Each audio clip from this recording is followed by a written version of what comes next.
Hey guys, Tim here, Big Dog Forge. Welcome back to the shop. It's good to see you again. If you're new here to the shop, really appreciate you stopping by. And this time around, we're going to do installment number 3 of the surface grinder. We're going to be putting the base together, getting the slide and the magnet on that thing, and move forward with that project. So thanks for stopping by. Really appreciate it. And we'll see you at the other end, guys. Thanks. All right, guys. So we got a couple of pieces of I-beam here. Dug them out of the garbage at work. I believe they cut a couple of legs off a bench that they didn't need, and they were in the garbage. So I asked the shop manager, and he said, go ahead and take them. There you go. Now these two pieces of angle iron are off of a boat trailer that a friend of mine gave me. Thank you, Mike. And you'll be happy to know that it went to a good cause. So this boat trailer is made out of steel that's about 1/4 inch thick, and everything's really heavy duty. We're going to use that in an attempt to keep the vibration down on this machine. And of course, the little bandsaw did a pretty good job of cutting this stuff up. So we've got a little bit of rust to clean off, and we're just using a soft disc, about a 60 grit thing. Not really trying to grind into the steel too much, just clean the surfaces off that we're going to weld to. You guys have seen many of the machines that I've made in the shop, and I typically don't paint them. I don't finish them up. I want to see what they were in their former life. They got that, old used industrial look to them. And what I'm going to do here is I'm radiusing these corners on what it is going to be the top of this, and we're going to run those angle irons down that radius on either side. So this is going to be a 2 foot by 3 foot square top, a rectangle top, and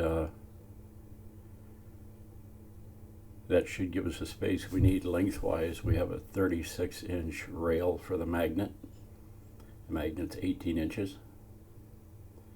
And about 24 inches wide should give us enough space to put all of our motors and bearings and shafts and adjusters. We'll have to build a tensioner and an idler pulley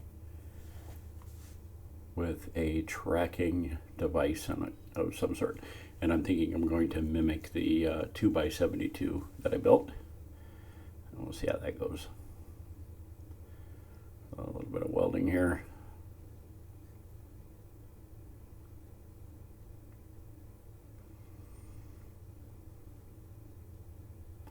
And luckily, the only part of this trailer that was actually galvanized, part of it was hot dipped in galvy and then painted over, was the tongue and that area. The rest of this is all just primered over mild steel. And again, being the top where we're going to be doing most of our welding, we'll just get rid of that primer. And this is our rail, of course, that our magnet runs on. And we're going to clean it up to do a little welding. All right.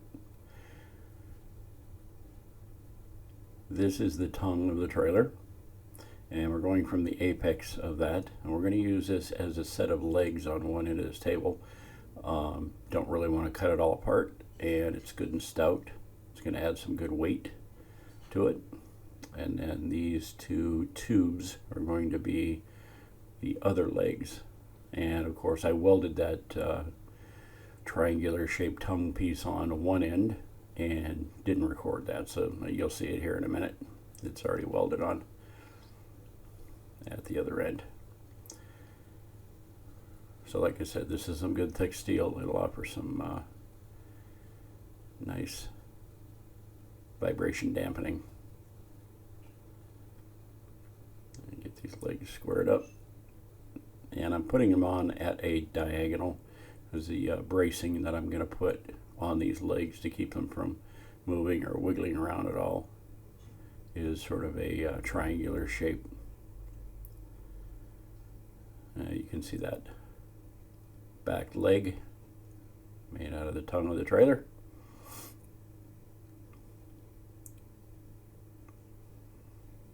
And that's a piece of 3/4 inch square, I believe. And then some 5/8 round. That might be 1/2 inch round. I think it was 1/2 inch round for the front legs. That'll give it some rigidity. There we go. And you can see that white powder looking stuff on that triangular shaped leg.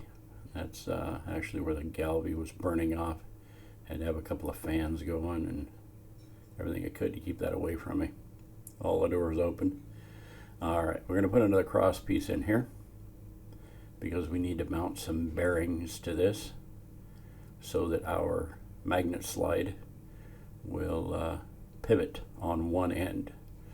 The way this is going to work is the slide for the magnet, the linear motion parts, are going to tilt up and down and pivot on one end, and as you move them up they'll become closer, or you move them down they'll become further away from the contact wheel that we built. And what I'm doing here is just machining a notch for a piece of 1 inch round stainless steel, and we'll cut that to length, weld it in place, make sure that we're nice and square to the slide. Now that's a piece of stainless, I believe it was pump shaft, that was sent to me by one of the subscribers, and it's going to fit inside our bearings really nicely. So we just cut it to length. Now what I did is I went to Amazon and I ordered up some 1 inch pillow block bearings. And the reason I did that is because they're self-centering and they run real smooth, and I wouldn't have to worry about machining some sort of a pivot for all these different points. And I've got a couple of areas where I'm going to use them on this machine, and they're going to do nothing but lock a shaft into place and allow it to rotate around a pivot point. And these will keep this linear motion track nice and rigid and aimed in one direction. So I'll get this drilled out. A little cutting oil, pilot holes, and then we'll upsize the holes. And you're going to notice that I'm using some scrap washers and bolts and all sorts of mismatched stuff here. And it's because it's all of the fittings and fasteners that I could scavenge off that boat trailer, and wanted to recycle as much of that thing as possible.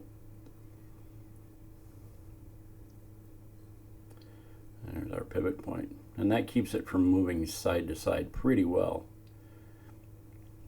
And what we're going to do is the end that's towards us there, we're going to build a screw jack so that we can simply turn a nut and it will either raise or lower the magnet. Now it's a socket that I've modified, and I'm welding it to the bottom side of the linear motion. That'll hold the head of the bolt, and there's a nut. Now what we're going to do is we're going to weld on, and we can get it on a flat spot. We're going to weld on these spokes, which will be our handles to turn this nut. We'll put a washer below it, and we'll put some nice thick axle grease between the washer and the nut, and that'll give us a little anti-friction. There we go. And this is how we'll do our fine-tuning adjustment.